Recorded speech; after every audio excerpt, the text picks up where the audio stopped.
Audio Jungle. Halo semua, kembali bersama kami di podcast With Health Entrepreneurship. Saya Lisa, mewakili kelompok 1 di blog Health Entrepreneurship. Kali ini akan berbincang bersama seorang entrepreneur sukses di bidang kesehatan.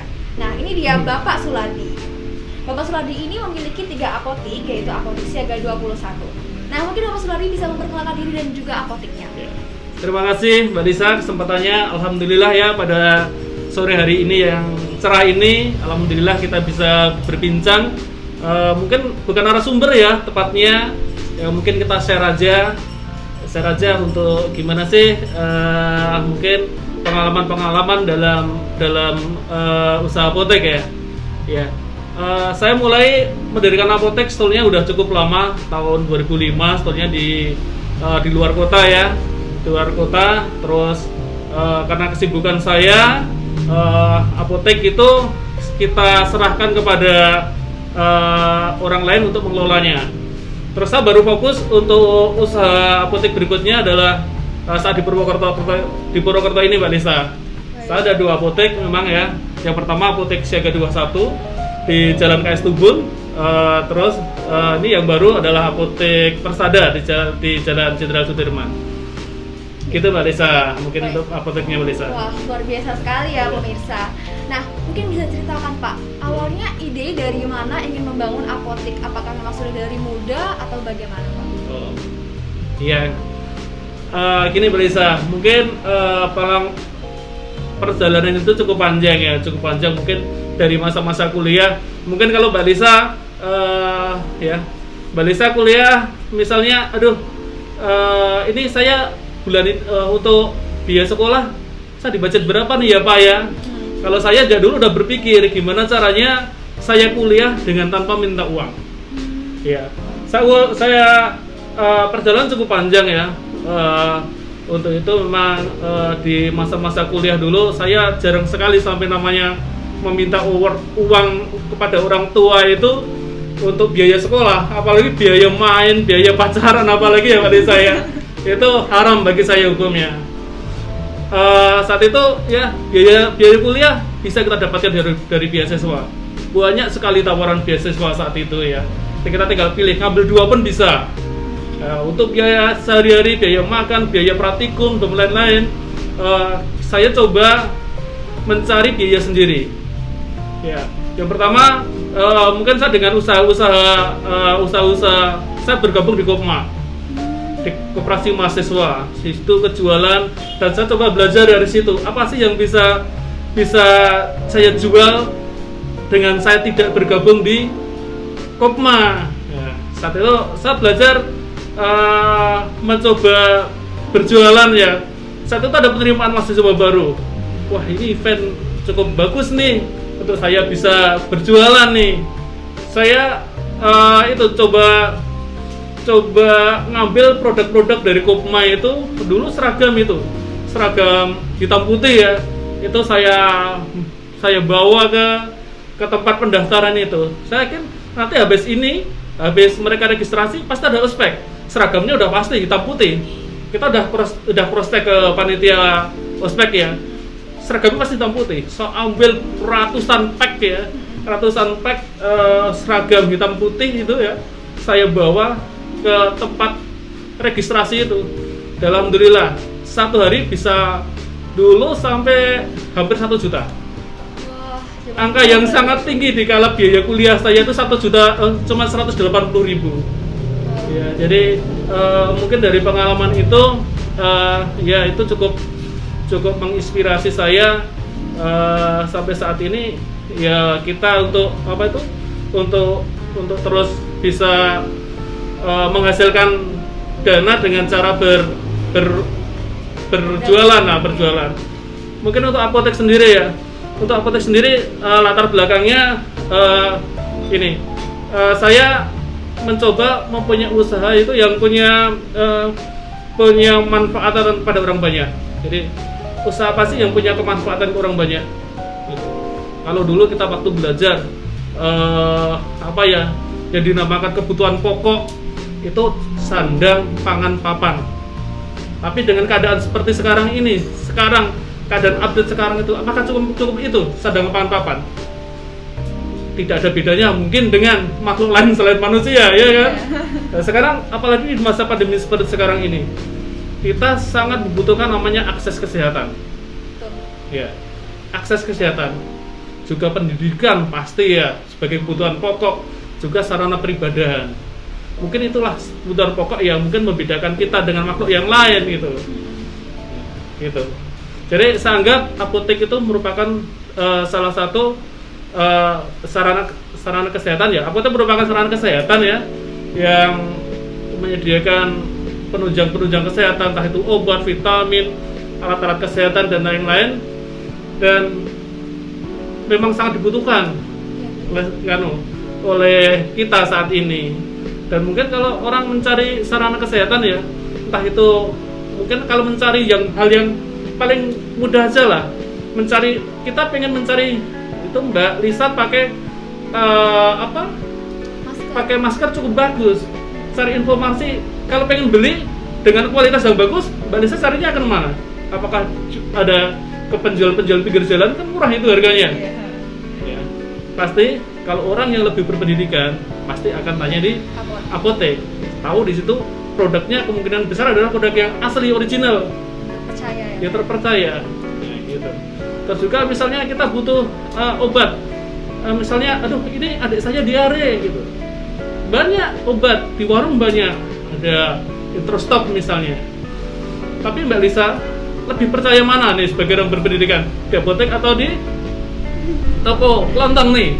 Apotek dong. Di apotek. Iya. Pasti di apotek, karena selain obat itu nanti akan dijelaskan ini loh obat yang dibutuhkan ini, perlu nggak nih kebutuhan yang lain untuk komponen penunjangnya dibutuhkan atau enggak gitu. Misalnya ada kebutuhan, wah ini Pak, ini harus ditambahkan dengan probiotik biar keseimbangan flora normal ususnya terjaga dan lain-lain. Jadi kita anggap apotek saat ini itu masih sebagai salah satu lahan usaha yang masih prospek ya, masih cukup menjanjikan. Gitu Mbak Lisa. Nah, begitu pemirsa. Jadi memang dari muda ini Pak Ladi sudah punya motivasi untuk mandiri, sudah mulai berjualan, berdagang, berusaha, dan memilih apotek ini karena bermanfaat bagi orang luas. Wah, nah dalam perjalanannya nih Pak, di mana-mana itu usaha pasti ada rintangannya, ada kesulitannya. Nah, mungkin Bapak bisa ceritakan apa kesulitan yang dihadapi, rintangan yang dihadapi, dan bagaimana Bapak menyelesaikannya? Kalau rintangan cukup banyak ya, terutama rintangan yang paling berat, tantangan yang paling berat adalah dengan munculnya apotek-apotek baru dalam rentang jarak yang cukup dekat. Tapi itu tidak menjadikan masalah ya, tidak akan menjadikan masalah karena selama kita mempunyai nilai jual yang lebih dibanding dengan apotek yang lain, itu saya kira itu tidak akan menjadi problem ya, tidak menjadi problem. Kita juga namanya usaha itu sama dengan makhluk hidup yang lain ya seperti makhluk hidup lah, dia bisa hidup itu cuman punya dua syarat, dia bertumbuh atau berkembang. Kita mau pilih mana? Mau pilih bertumbuh atau berkembang? Atau harusnya dua-duanya, kita bisa bertumbuh dan berkembang. Bertumbuh artinya bahwa apotek itu harus terus berkembang omsetnya, berkembang layanannya. Misalnya saat ini cuma menjual obat, lengkapi dengan vitamin, lengkapi dengan alat-alat kesehatan, lengkapi nanti kedepannya dengan layanan yang lain. Misalnya, berkembang nih dengan produk-produk herbal, ya, dengan mungkin ayo gandeng praktek dokter juga sekalian, biar nanti satu atap dalam satu layanan, gitu. Atau kita juga harus berkembang. Berkembang artinya kita bisa menduplikasi usaha kita ini menjadi usaha yang baru. Artinya kita berarti penambahan dari jumlah apotek dengan bentuk apotek yang baru. Itu diantaranya Mbak Lisa. Stolnya cukup banyak sih, cukup banyak stolnya, ide-ide yang bisa dikembangkan. Artinya kita juga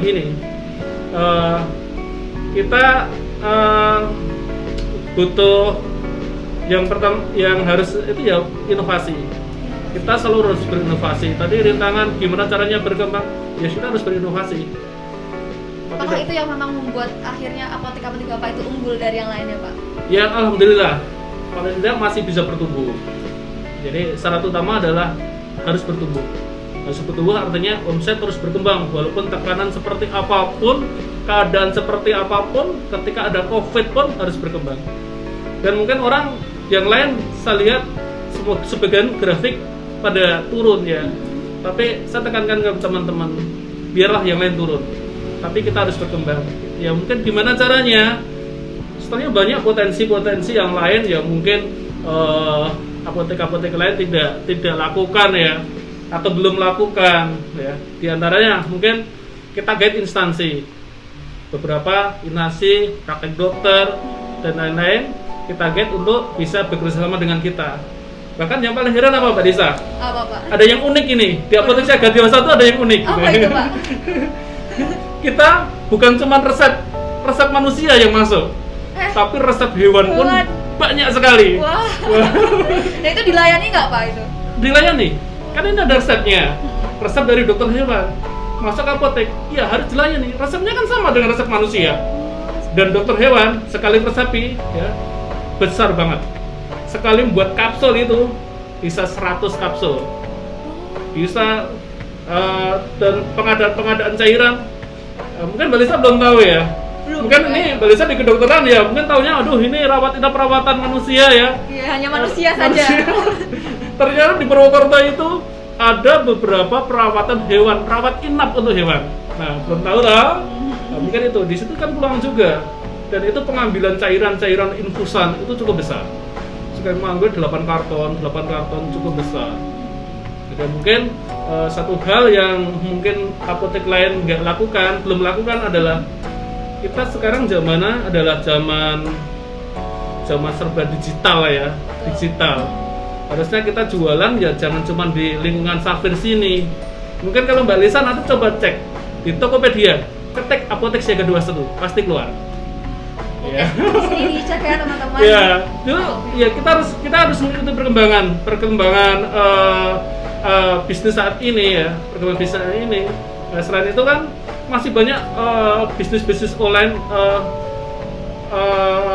yang bisa kita masukin, kita bikin masuk seperti adanya Klik Dokter, Mosh Health, cukup banyak, ada Halodoc, dan alhamdulillah kita sekarang dipercaya.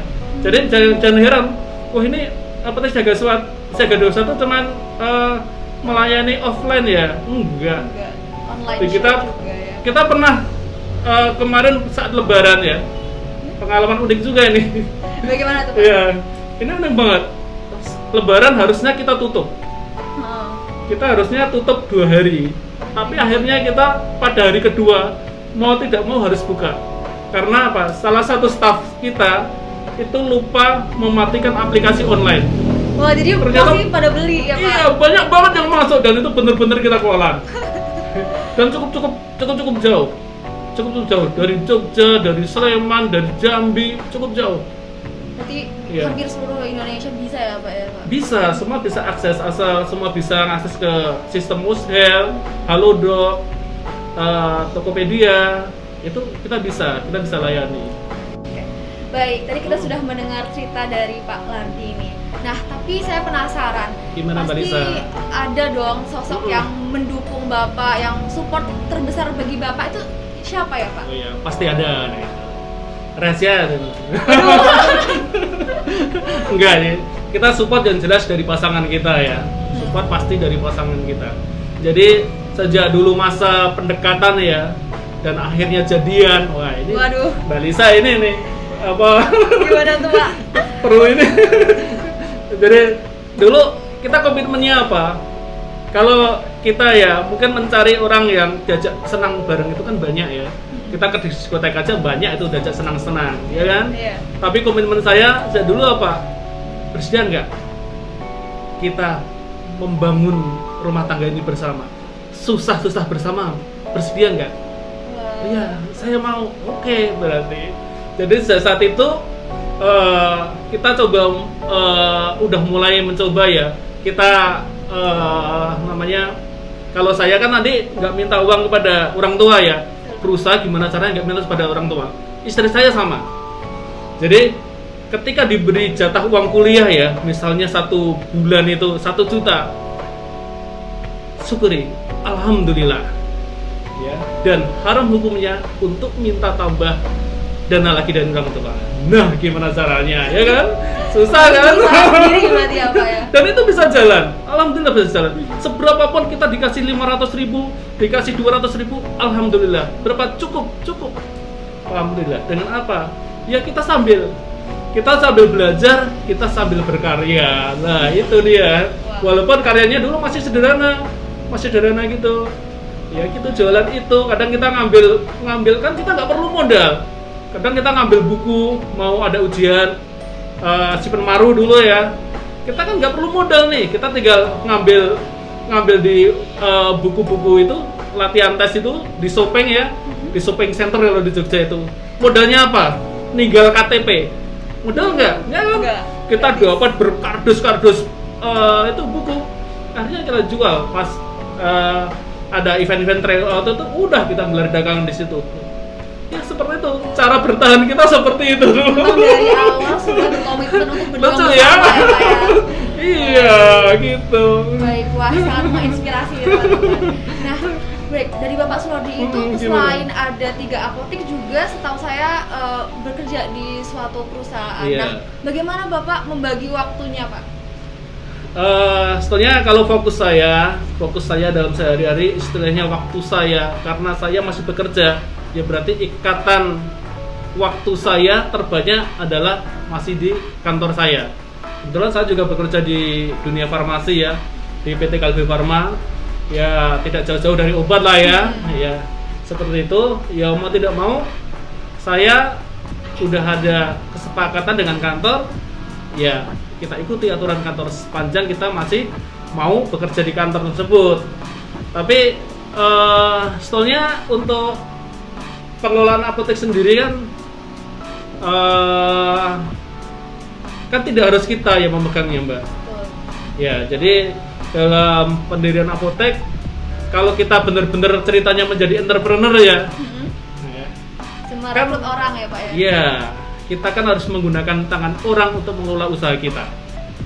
Ya, makanya dalam suatu usaha terutama apotek ya, mungkin sama ya dengan usaha yang lain. Mungkin ada 4P yang dulu ada place, kita tentukan tempat yang strategis ya.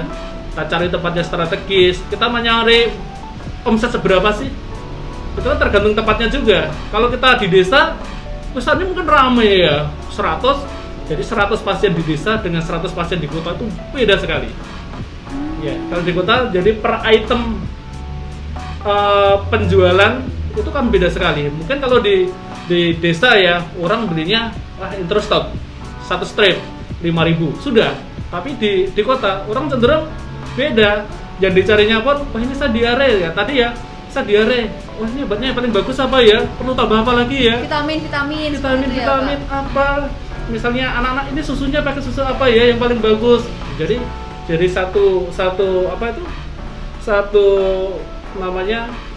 Satu nota pembelian itu bisa jauh banget selisihnya. Gitu. Yang kedua mungkin yang utama kan place ya. Yang kedua adalah produk. Ya. Kita lengkapi produk kita. Ya. Sedapat mungkin kita lengkapi produk kita. Produk apa yang dibutuhkan oleh customer, dibutuhkan oleh pasien, dibutuhkan oleh pembeli ya. Itu kalau tidak ada segera kita carikan. Dan kita untuk kalau terpaksa nggak ada gimana? Gimana tuh, Kita Pak? menarik ya. Makanya biasanya kalau di apotek Siaga 21 atau di apotek Persada ya, tanya ada Pak obat ini ada nggak? Tunggu sebentar ya Pak, kita siapkan. Waduh. Ya gitu kan? Memang siap siaga ya, Pak? Iya, siap siaga. Tinggal kita kontak apotek rekanan. Mbak, tolong sediakan produk ini segera kirim ke kami. Kirim. Kita dapat akhirnya. Itu untuk produk-produk yang sangat jarang keluar dan apa itu? Dan kita istilahnya produk itu harganya mahal nih. Ada produk yang satu boxnya itu harganya 1 juta. 1 juta, dan itu mungkin 3 bulan sekali aja belum tentu keluar. Kita belanja untuk apa? Ya kan? Iya, betul. Lebih baik dibelanjakan yang lain, yang fast moving gitu loh. By request aja ya Pak berarti. Iya, Kalau by yang request. langkah-langkah Makanya itu. betul Mbak Lisa, kita cari partner gitu loh. Yang kedua mungkin, yang ketiga mungkin yang ketiga itu price. Harga ya. Harga kalau mungkin orang itu berusaha menjual produk semahal mungkin biar untungnya banyak. Iya. Betul nggak? Betul. Secara pengen seperti itu ya nggak Mbak Lisa? Jadi pengen untungnya banyak nih. Jadi kita ngambil margin spare-nya 30% gitu. Tapi kalau di tempat kita, saya tekankan ke karyawan kita bahwa kita harus menjual, gimana caranya kita bisa menjual produk semurah mungkin. Nah itu, biar apa? Biar masyarakat juga tidak terbebani. Biar kita bisa bersaing dengan yang lain. Nah, caranya gimana? Nah itu mungkin ya banyak sih strategi-strategi yang bisa dilakukan. Gitu. Karena kita harus membeli dengan jumlah yang cukup banyak dan lain-lain. Dan kita harus mencari distributor yang resmi, distributor yang bisa memberikan diskon sehingga kita bisa menurunkan harga. Gitu. Tapi kita menurunkan harga bukan kita ambil margin itu. Hasilnya kita bisa dapat nih potongan 20%. Terus laba kita misalnya 10%, jadi laba kita 30%. Enggak seperti itu. Tapi harganya juga diturunkan. Harganya juga kita turunkan. Ya, sehingga kita bisa bersaing dengan yang lain. Akhirnya kemana-mana carinya yang murah, Iya, gitu ya betul, Pak. yang murah. Terus yang lagi mungkin ini yang paling penting. Ya, apa tuh Pak? Apa Mbak kira-kira? Udah tahu. Kira-kira apa nih? Yang paling penting adalah people di sini. Oh. Iya. People ya, yaitu karyawan ya. Kita harus benar-benar bisa mengangkat karyawan, memilih karyawan yang benar-benar mempunyai attitude yang bagus, mempunyai dedikasi yang bagus. Ya. Jadi mungkin ada ya bedanya entrepreneur sama pedagang. Ya. Mungkin sama-sama mencari uang, ya, sama-sama mendapatkan uang kan. Tapi kalau kita jadi pedagang, ya misalnya hari ini kita sama-sama dapat 5 juta nih, kita jualan tahu goreng tuh misalnya, kita punya 4 gerai masing-masing 1 juta, wah lumayan nih 4 juta sehari. Atau kita apalah membuat layanan apa, gudeg, kita semua kita lakukan sendiri, masaknya wah ini biar punya cita rasa khusus nih, ini harus dari tangan saya sendiri nih. Kalau tanpa tangan saya sendiri, wah beda nih rasanya. Ya kan? Banyak seperti itu. Itu konsep pedagang. Jadi artinya kita sendiri harus terjun langsung di situ. Tanpa saya di situ nggak akan maksimal ini hasilnya. Tidak akan seperti ini juga. Ya. Beda dengan entrepreneur. Kalau entrepreneur itu memang sama, kita sama-sama dapat 4 juta nih, tapi tidak harus kita yang bekerja. Ya, makanya di people di sini kita harus benar-benar di dalam satu apotek itu kan namanya ada apoteker penanggung jawab. Kita harus benar-benar memilih apoteker penanggung jawab yang benar-benar ya tadi punya dedikasi dan punya memang kemampuan manajerial yang bagus. Makanya saya tidak mengambil seorang apoteker yang dia cuma bisa melayani. Enggak, Anda di situ kita gaji besar ya. Bukan cuma untuk melayani. Melayani cukup asisten-asisten Anda caranya gimana bisa mengelola apotek itu untuk bisa berkembang. Ya. Ya. Jadi memotivasi bawahan juga agar mengembangkan apotek itu ya Pak. Iya betul Mbak Lisa, seperti itu. Sehingga ketika saya nggak ada di tempat pun kan nggak masalah. Kita bisa jalan ya Pak. Bisa jalan-jalan kita dan kita bisa memikirkan yang lain gitu. Baik. Nah kalau dari Bapak Lardi ini, menurut Bapak perkembangan bisnis kesehatan di Indonesia atau mungkin di Purwokerto, di Banyumas ini menurut Bapak seperti apa Pak? Untuk bisnis kesehatan ya, untuk bisnis kesehatan kalau kita lihat parameternya dari pertumbuhan rumah sakit, pertumbuhan klinik dan pertumbuhan apotek ya, itu masih sangat besar banget dan cukup banyak muncul apotek baru, rumah sakit baru. Dan boleh dikata dalam 1 tahun itu apotek bisa lebih dari 10 lebih tuh. Lebih dari 10. Banyak ya Pak sebenarnya persaingannya. Kalau dilihat dari satu jalur apotek siaga 21 aja, ini dalam 2 tahun itu ada dua apotek. Sebentar lagi di sampingnya juga ada apotek lagi baru, cukup besar, ya cukup besar. Jadi artinya masih cukup bagus.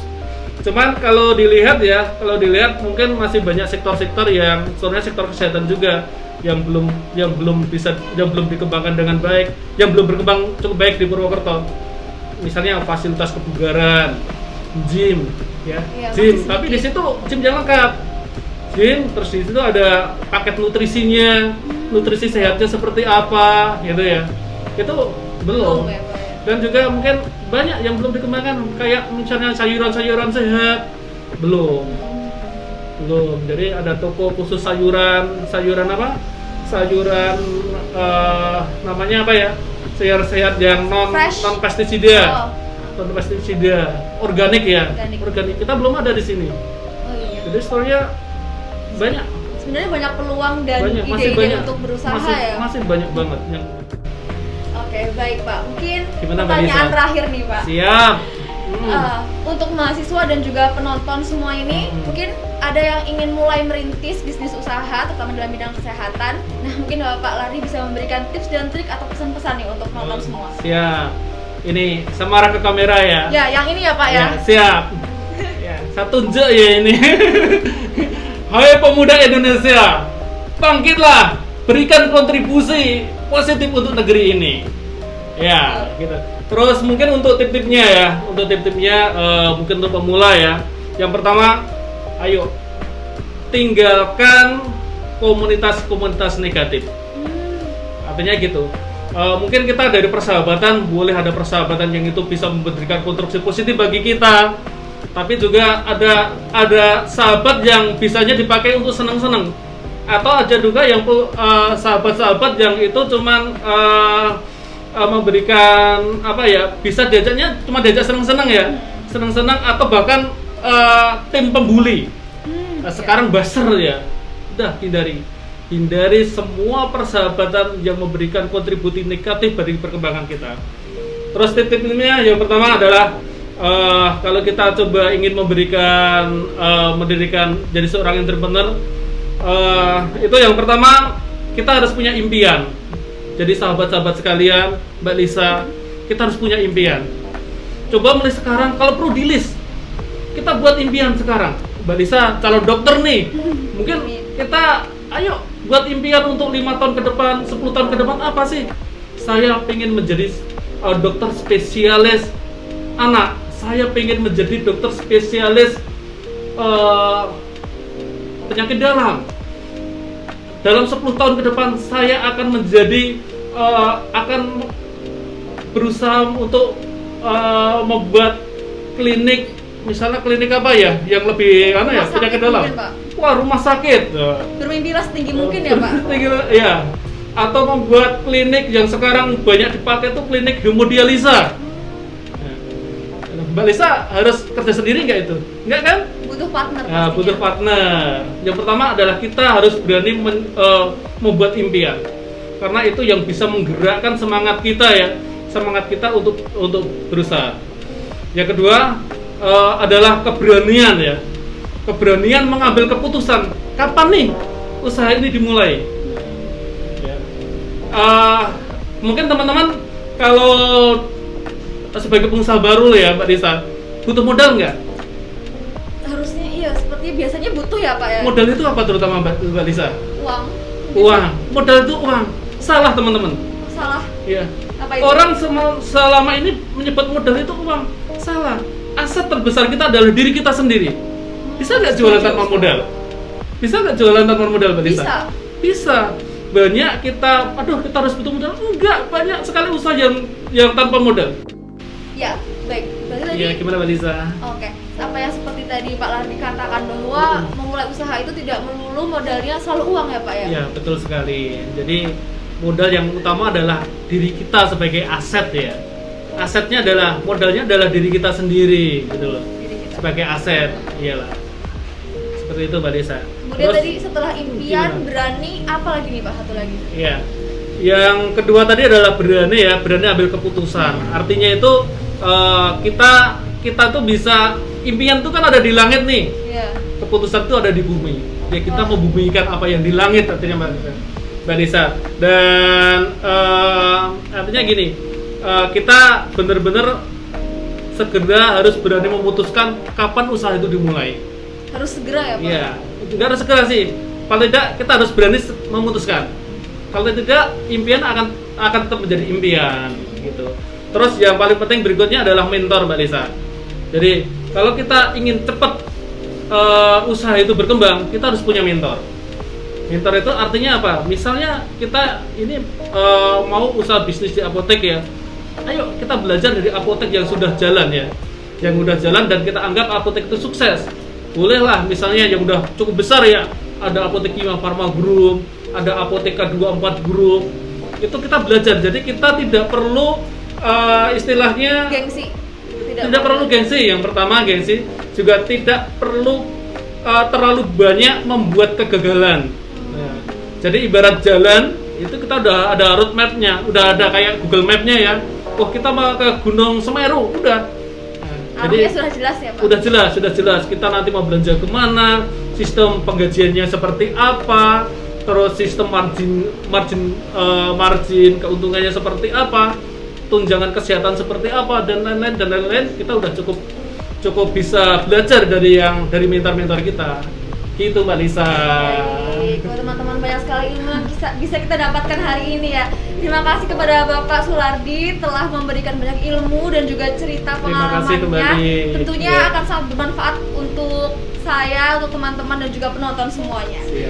Nah, oke. Jadi teman-teman jangan lupa tadi kalau misalkan nih kita mulai merintis usaha, 3 hal yang penting yaitu kita tulis impian kita dan kita harus berani untuk tentukan kapan kita mau raih impian itu, kemudian juga belajar dari pihak yang lebih sudah mahir mungkin seperti mentor. Betul, gitu ya, Pak? betul, iya.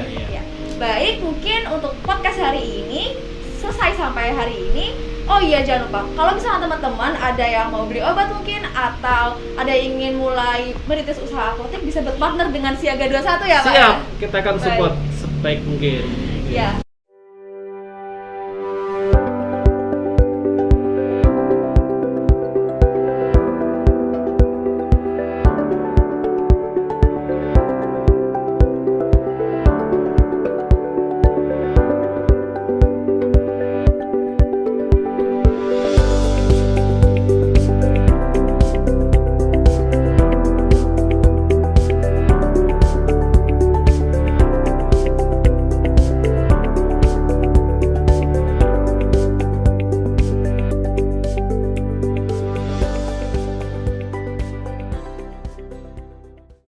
Setelah menyaksikan podcast ini, jangan lupa untuk like, subscribe, dan juga share sebanyak-banyaknya. Sampai jumpa di lain waktu.